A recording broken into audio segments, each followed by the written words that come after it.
Introducing the Current Affairs Workbook. It is an activity-driven learning comprising summaries, quick facts, MCQs, true-false statements, mains practice questions, and ethics case studies, consolidated into a comprehensive workbook.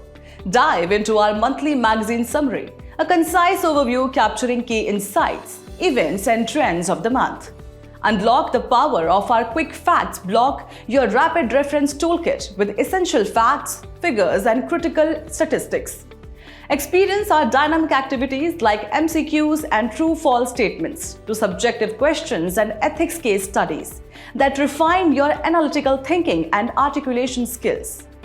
Track your progress with our dedicated self-evaluation page, your personal growth monitoring and improvement tool.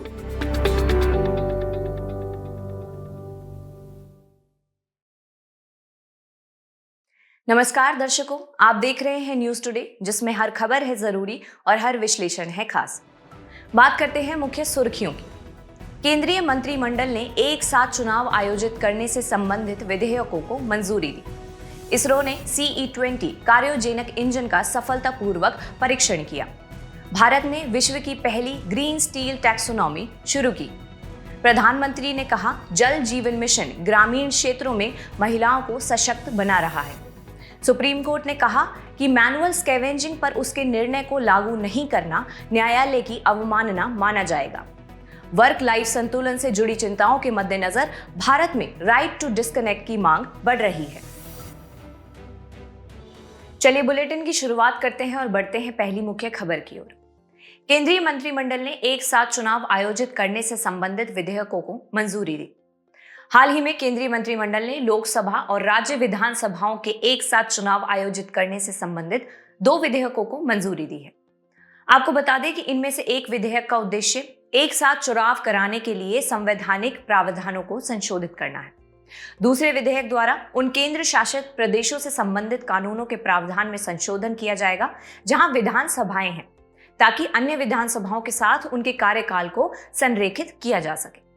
इससे पहले पूर्व राष्ट्रपति श्री रामनाथ कोविंद की अध्यक्षता वाली एक उच्च स्तरीय समिति ने लोकसभा, राज्य विधानसभाओं और स्थानीय निकायों के लिए एक साथ चुनाव कराने हेतु एक रोड मैप की सिफारिश की थी। एक साथ चुनाव कराने का अर्थ है कि लोकसभा, सभी राज्य विधानसभाओं तथा स्थानीय निकायों यानी नगर पालिकाओं और पंचायतों के चुनाव एक साथ आयोजित कराना। चलिए जानते हैं कि एक साथ चुनाव की आवश्यकता आखिर क्यों है। सबसे पहले शासन पर प्रभाव को जानते हैं। बार बार चुनाव होने से विकास कार्यों में बाधा व देरी होती है तथा आदर्श आचार संहिता MCC लागू होने के कारण नीतिगत निर्णय प्रभावित होते हैं। इसी के साथ वित्तीय बोझ को समझे तो एक साथ चुनाव कराने से धनराशि का अधिक प्रभावी और तर्कसंगत उपयोग होगा, जिसे अन्य विकास कार्यों में लगाया जा सकता है। साथ ही मानव संसाधन के अंतर्गत एक साथ चुनाव होने से सुरक्षा बलों और अन्य चुनाव अधिकारियों जैसे शिक्षकों को लंबे समय तक उनके प्राथमिक कर्तव्यों से दूर नहीं रहना पड़ेगा। अन्य लाभों की बात करें तो मतदाता भागीदारी में वृद्धि, अदालतों पर कम बोझ आदि लाभ भी प्राप्त होंगे। हालांकि एक साथ चुनाव से जुड़ी कुछ चिंताएं भी हैं, जैसे कि इससे क्षेत्रीय दलों की चुनावी संभावनाओं पर प्रतिकूल प्रभाव पड़ सकता है तथा 5 साल में एक बार लोक जांच के कारण राजनीतिक जवाबदेही में कमी आ सकती है। बड़ी संख्या में EVMs की आवश्यकता जैसे तार्किक मुद्दे उत्पन्न हो सकते हैं। चलिए खबर के अंत में रामनाथ कोविंद की अध्यक्षता में उच्च स्तरीय समिति की सिफारिशें भी जान लेते हैं। सबसे पहले संवैधानिक संशोधन। संविधान के 3 प्रमुख अनुच्छेदों में संशोधन करने की सिफारिश की गई है। इन संशोधन के तहत 12 नए उपखंड शामिल किए जाएंगे। इसके अलावा विधानसभा वाले केंद्र शासित प्रदेशों से संबंधित 3 कानूनों में बदलाव करना होगा। दूसरा है एकल मतदाता सूची। यह सूची संविधान के अनुच्छेद 325 में संशोधन करके भारतीय निर्वाचन आयोग द्वारा राज्य निर्वाचन आयोगों के परामर्श से तैयार की जाएगी। तीसरा, नगर पालिकाओं और पंचायतों के एक साथ चुनाव। इन दोनों के चुनाव लोकसभा और विधानसभाओं के एक साथ चुनाव होने के 100 दिनों के भीतर आयोजित किए जाएंगे तथा नियत तिथि के तहत लोकसभा और विधानसभा चुनावों को समकालिक करते हुए राष्ट्रपति आम चुनाव के बाद लोकसभा की पहली बैठक की तारीख को नियत तिथि के रूप में अधिसूचित करेंगे। और आखिर में नए चुनाव, जिनमें त्रिशंकु सदन या अविश्वास प्रस्ताव आदि की स्थिति में केवल शेष कार्यकाल के लिए नई लोकसभा का गठन किया जाएगा। चलिए बढ़ते हैं अगली मुख्य खबर की ओर। इसरो ने CE-20 क्रायोजेनिक इंजन का सफलतापूर्वक परीक्षण किया। हाल ही में इसरो ने अपने CE-20 क्रायोजेनिक इंजन का सी लेवल हॉट टेस्ट सफलतापूर्वक पूरा किया। यह परीक्षण तमिलनाडु के महेंद्रगिरी स्थित इसरो प्रोपल्सन कॉम्प्लेक्स में किया गया। चलिए सबसे पहले क्रायोजेनिक इंजन के बारे में जान लेते हैं। क्रायोजेनिक तकनीक में बहुत कम तापमान पर रॉकेट प्रणोदक का उपयोग किया जाता है। इसमें लिक्विड ऑक्सीजन यानी LOX और लिक्विड हाइड्रोजन यानी LH2 को ऑक्सीडाइजर एवं ईंधन के रूप में अलग अलग अनुपातों में मिलाया जाता है। हालांकि लिक्विड ऑक्सीजन -183 डिग्री सेल्सियस से कम तापमान पर द्रव अवस्था में बना रहता है, वहीं लिक्विड हाइड्रोजन -253 डिग्री सेल्सियस से कम तापमान पर द्रव अवस्था में बना रहता है। आइए अब CE-20 क्रायोजेनिक इंजन की विशेषताएं भी जान लेते हैं। इनमें सबसे पहली है इंजन के फिर से शुरू होने की क्षमता। यह मल्टी एलिमेंट इग्नाइट से युक्त है जो इंजन को फिर से शुरू करने में सहायक है। ये गगनयान जैसे मिशनों के लिए अधिक महत्वपूर्ण है। इससे अंतरिक्ष में स्पेसक्राफ्ट सही से काम कर सकता है। दूसरा है nozzle protection system. Rocket engine nozzle के भीतर फ्लो सेपरेशन और होने वाले कंपन को रोकने के लिए एक नवीन नोजल प्रोटेक्शन सिस्टम का परीक्षण किया गया। इससे इंजन के प्रदर्शन और परीक्षण दक्षता में सुधार करने में मदद मिलेगी। चलिए भारत के अंतरिक्ष कार्यक्रमों के लिए क्रायोजेनिक इंजन का महत्व को समझते हैं। पहला है, इससे अंतरिक्ष कार्यक्रम को बढ़ावा मिलेगा। क्रायोजेनिक इंजन रॉकेट की दक्षता और थ्रस्ट को बढ़ाते हैं।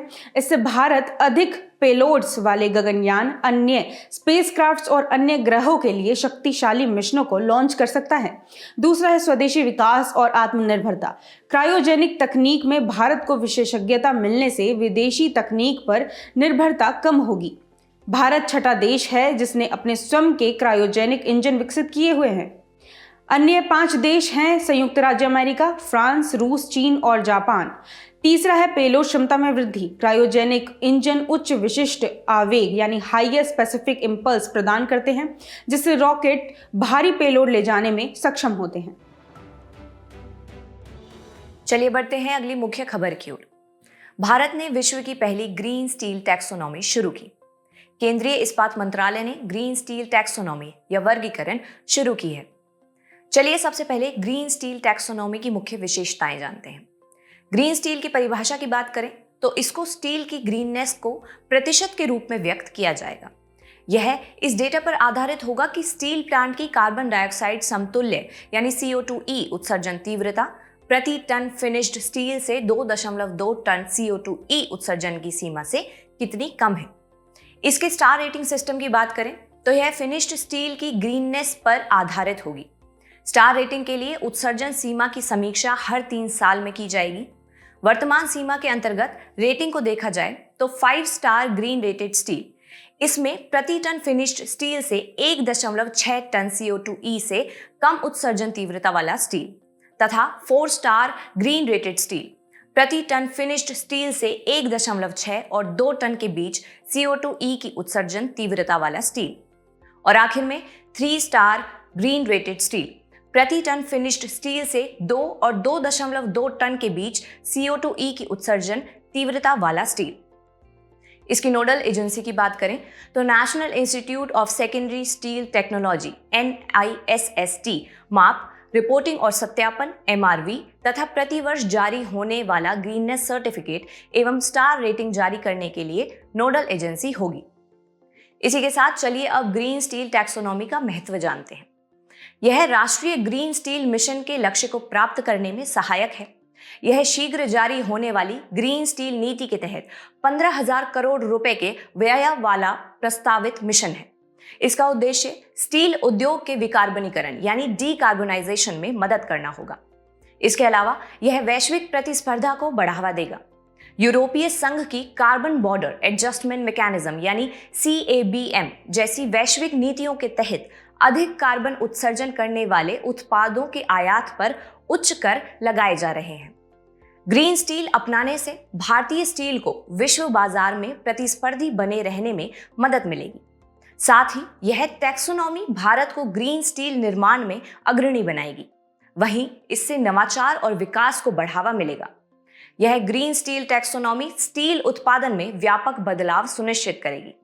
इससे नवाचार को बढ़ावा मिलेगा और भारत में कम कार्बन उत्सर्जन वाले उत्पादों के लिए एक बाजार तैयार होगा। चलिए अब भारत में स्टील क्षेत्र के विकार्बनीकरण के लिए शुरू की गई मुख्य पहलें देखते हैं। सबसे पहले राष्ट्रीय वर्धित ऊर्जा दक्षता मिशन यानी NMEEE। यह राष्ट्रीय जलवायु परिवर्तन कार्य योजना यानी NAPCC के 8 मिशनों में शामिल है। इसी के साथ परफॉर्म, अचीव एंड ट्रेड यानी PAT योजना NMEEE के तहत बाजार आधारित तंत्र है। इसका उद्देश्य ऊर्जा बचत प्रमाण पत्रों यानी ES सर्टिफिकेट्स के माध्यम से ऊर्जा दक्षता बढ़ाना है। इन्हीं के साथ अन्य पहलों में शामिल हैं green hydrogen energy mission, national solar mission, steel scrap recycling नीति 2019 आदि। चलिए अब बढ़ते हैं अगली खबर की ओर। प्रधानमंत्री ने कहा जल जीवन मिशन ग्रामीण क्षेत्रों में महिलाओं को सशक्त बना रहा है। इससे पहले SBI की एक रिपोर्ट में भी बताया गया था कि जल जीवन मिशन हर घर जल पहल के कारण 9 करोड़ महिलाओं को अब बाहर से पानी लेने नहीं जाना पड़ता है। सबसे पहले जानते हैं कि महिला सशक्तिकरण के लिए जल जीवन मिशन यानी JJM का महत्व क्या है। कौशल विकास की बात करें तो घर पर पानी की उपलब्धता महिलाओं को कौशल विकास और आत्मनिर्भरता पर ध्यान केंद्रित करने का अवसर प्रदान करती है। इसके अलावा समय की बचत से कृषि और व्यवसाय में महिलाओं की भागीदारी में 7.4% की वृद्धि हुई है।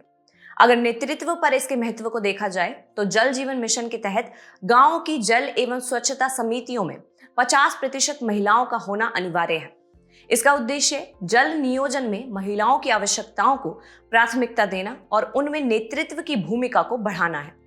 इसी के साथ रोजगार के अवसरों की बात करें तो JJM के तहत 59.9 लाख प्रत्यक्ष रोजगार सृजित होने की उम्मीद है। इससे महिलाओं के लिए आर्थिक अवसर बढ़ेंगे। आइए आपकी जानकारी के लिए जल जीवन मिशन हर घर जल पहल के बारे में विस्तार से जानते हैं। इसका नोडल मंत्रालय जल शक्ति मंत्रालय है। यह एक केंद्र प्रायोजित योजना है। इसका उद्देश्य 2024 तक हर ग्रामीण परिवार को सुरक्षित और विश्वसनीय नल से जल की उपलब्धता सुनिश्चित करवाना है। जल जीवन मिशन का लक्ष्य वॉश यानी WASH के प्रति जागरूक गांवों का विकास करना, जहां स्थानीय समुदायों को सभी के लिए दीर्घकालिक और सुनिश्चित जल आपूर्ति एवं स्वच्छता सेवाएं प्रदान करने के लिए सक्षम बनाया जा सके। यहाँ वॉश का अर्थ है जल, साफ सफाई और स्वच्छता। बच्चों पर ध्यान देते हुए स्कूलों, आंगनबाड़ी केंद्रों और आश्रम शालाओं में नल से जल आपूर्ति को सुनिश्चित किया जाएगा। इस योजना के प्रमुख घटकों में जल की गुणवत्ता सुनिश्चित करना, बॉटम अप प्लानिंग, स्रोत संबंधी संधारणीयता, ग्रे वाटर प्रबंधन, कौशल विकास और रोजगार आदि शामिल है। इस मिशन की प्रमुख उपलब्धियां देखें तो ग्रामीण क्षेत्रों में नल से जल कनेक्शन का कवरेज 2019 के 17% यानी 3.23 करोड़ घरों से बढ़कर 79.31% हो गया है। चलिए बढ़ते हैं अगली मुख्य खबर की ओर। सुप्रीम कोर्ट ने कहा कि मैनुअल स्कैवेंजिंग पर उसके निर्णय को लागू नहीं करना न्यायालय की अवमानना माना जाएगा।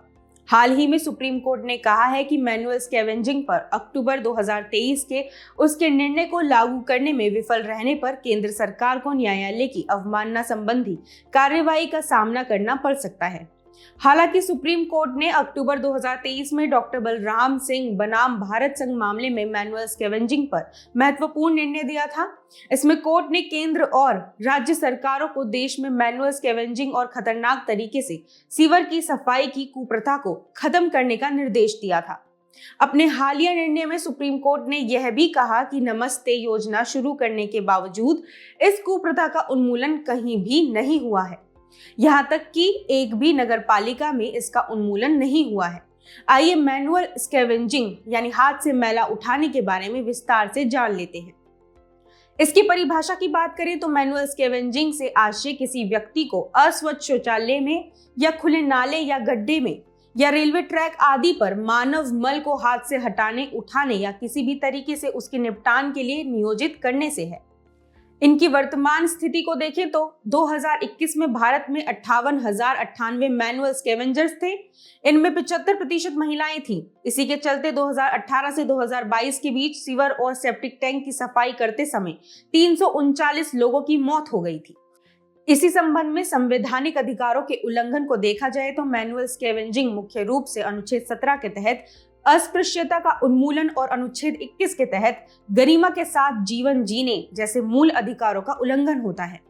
आइए डॉक्टर बलराम सिंह बनाम भारत संघ मामले में सुप्रीम कोर्ट द्वारा दिए गए निर्देशों को देख लेते हैं।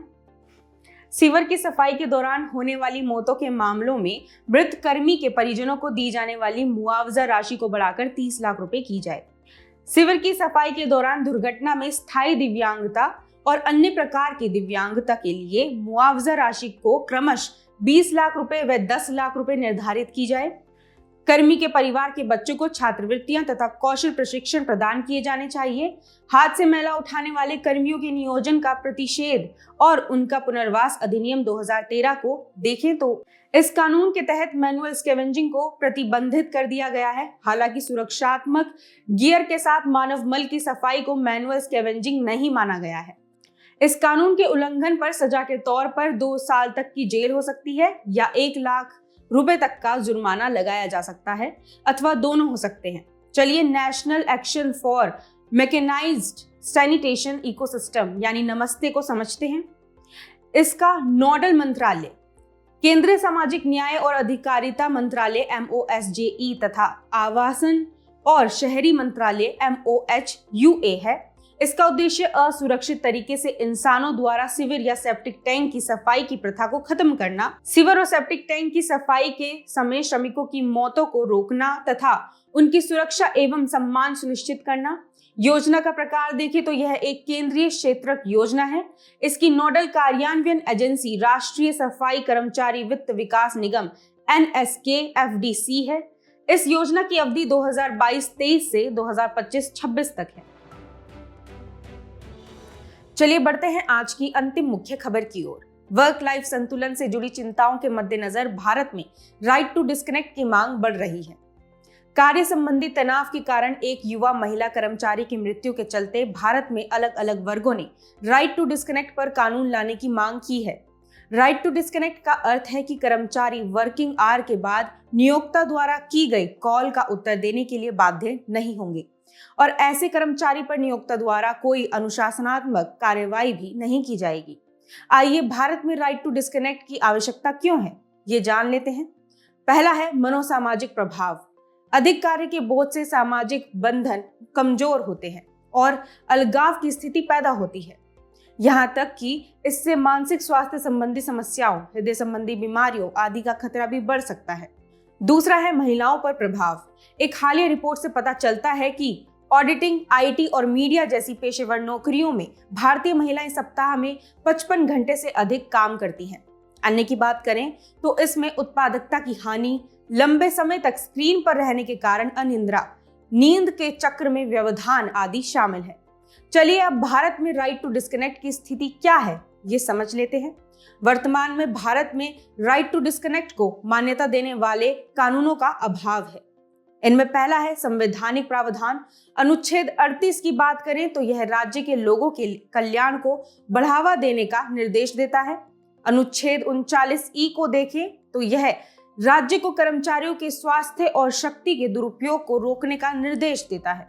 दूसरा है न्यायिक निर्णय। विशाखा बनाम राजस्थान राज्य 1997 की बात करें तो इसमें महिलाओं के लिए सुरक्षित कार्यस्थल सुनिश्चित करने के लिए ऐतिहासिक फैसला दिया गया था। रविंद्र कुमार धारीवाल और अन्य बनाम भारत संघ 2021 को देखें तो इसमें दिव्यांग व्यक्तियों को तार्किक सुविधा प्रदान करने तथा उनके लिए एक अनुकूल कार्यस्थल सुनिश्चित करने हेतु फैसला दिया गया था। इस संबंध में हाल ही में की गई पहलों को भी देखें तो 2018 में लोकसभा में एक गैर सरकारी विधेयक यानी कि प्राइवेट मेंबर्स बिल पेश किया गया था। इसका उद्देश्य वर्किंग आवर के बाद राइट टू डिस्कनेक्ट को स्पष्ट रूप से परिभाषित करना था। चलिए खबर के अंत में राइट टू डिस्कनेक्ट पर वैश्विक स्थिति को भी जान लेते हैं। पहला है फ्रांस। 2021 में फ्रांसीसी सुप्रीम कोर्ट के लेबर चैम्बर ने फैसला सुनाया था कि कर्मचारी घर से काम करने या फाइलें और उपकरण घर ले जाने के लिए बाध्य नहीं है। दूसरा है पुर्तगाल। यहाँ राइट टू डिस्कनेक्ट पर कानून मौजूद है। इसके तहत नियोक्ताओं के लिए आपातकालीन स्थिति को छोड़कर वर्किंग आवर के बाद कर्मचारियों से संपर्क करना अवैध है। तीसरा है स्पेन। सार्वजनिक कर्मचारियों और कामगारों को अपने उपकरण बंद करने का अधिकार है। चौथा है ऑस्ट्रेलिया। संसद ने कर्मचारियों को वर्किंग आवर के बाद राइट टू डिस्कनेक्ट अधिकार दिया है। चलिए बढ़ते हैं हमारे खास सेगमेंट सुर्खियों में रहे स्थल की तरफ। निकारागुआ, जिसकी राजधानी मानागुआ है, भारत और निकारागुआ ने त्वरित प्रभाव वाली परियोजनाओं यानी QIPs को लागू करने के लिए एक अम्ब्रेला समझौते पर हस्ताक्षर किए। निकारागुआ के बारे में जान लेते हैं। भौगोलिक अवस्थिति को समझें तो यह मध्य अमेरिका में स्थित है। क्षेत्रफल की दृष्टि से यह मध्य अमेरिकी गणराज्यों में सबसे बड़ा है। इसके सीमावर्ती देशों में उत्तर में होंडुरस और दक्षिण में कोस्टा रिका मौजूद है। इसके सीमावर्ती जल निकाय देखें तो पूर्व में कैरेबियन सागर और पश्चिम में प्रशांत महासागर है। सदस्यता की बात करें तो यह central American integration system SICA, community of Latin अमेरिकी एंड कैरिबियन स्टेटस CELAC, विश्व व्यापार संगठन WTO आदि का सदस्य है। आइए अब इसकी भौगोलिक विशेषताएं भी देख लेते हैं। जलवायु की बात करें तो इसके पश्चिमी हिस्से की तुलना में इसका पूर्वी भाग अधिक ठंडा और आर्द्र है। इसकी प्रमुख झीलें लागो डी निकारागुआ और लागो डी मानागुआ है। इसकी प्रमुख नदियां निग्रो, टेरोरियल, टैमारिंडो आदि हैं। इसकी सबसे ऊंची चोटी मोगोटन पीक है। चलिए बुलेटिन के आखिर में बढ़ते हैं आज की संक्षिप्त सुर्खियों की तरफ। हाल ही में केंद्र सरकार ने अनुपूरक अनुदानों की मांग के रूप में निवल अतिरिक्त व्यय के लिए संसद की मंजूरी मांगी। संविधान के अनुच्छेद 115 के तहत अनुपूरक अनुदान की मांग तब की जाती है जब उस वित्त वर्ष के लिए संसद द्वारा किसी विशेष सेवा हेतु पहले से अधिकृत आवंटन पर्याप्त नहीं पाया जाता है। बुल्गारिया और रोमानिया 1 जनवरी 2025 से शेंगेन के पूर्व सदस्य बन जाएंगे। यह विश्व में सीमा रहित सबसे बड़ा क्षेत्र है। यह क्षेत्र 400 मिलियन से अधिक लोगों को वीजा मुक्त आवाजाही की सुविधा प्रदान करता है। हाल ही में इजराइल की सेना ने सीरिया के कई प्रमुख सैन्य अड्डों पर हमला किया। इनमें लताकिया बंदरगाह पर सीरियाई नौसेना के जहाज भी शामिल हैं। आपकी जानकारी के लिए बता दें कि लताकिया बंदरगाह पश्चिम सीरिया में पूर्वी भूमध्य सागरीय तट पर स्थित है। भारत के रक्षा मंत्री ने रूस से S-400 ट्रायम्फ मिसाइल प्रणाली की 2 शेष यूनिट्स की आपूर्ति में तेजी लाने का आग्रह किया। यह सतह से हवा में मार करने वाली मिसाइल प्रणाली है। रूस के रक्षा मंत्रालय के अनुसार यूक्रेन ने आर्मी टैक्टिकल मिसाइल सिस्टम यानी ATACMS मिसाइलों से दक्षिणी रूस के टगानरोग में एक सैन्य हवाई क्षेत्र पर हमला किया है। इस मिसाइल की आपूर्ति संयुक्त राज्य अमेरिका ने की थी।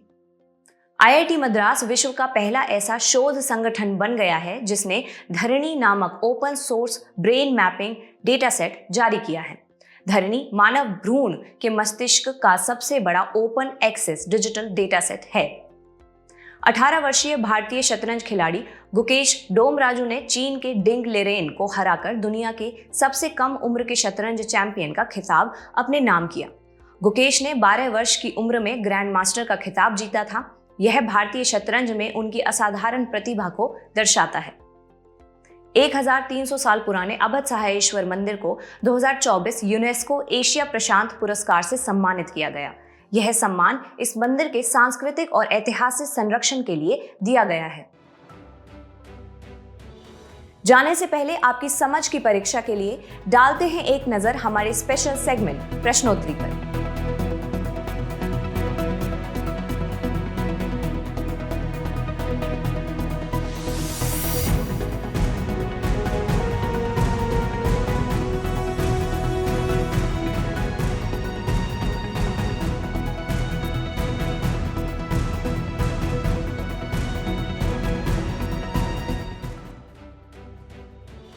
हमसे जुड़ने के लिए आपका धन्यवाद। उम्मीद है न्यूज़ टुडे का यह बुलेटिन आपको पसंद आया होगा। न्यूज़ टुडे की PDF को डाउनलोड करने के लिए और आज की क्विज के उत्तर के लिए डिस्क्रिप्शन में दिए गए लिंक्स पर क्लिक कीजिए।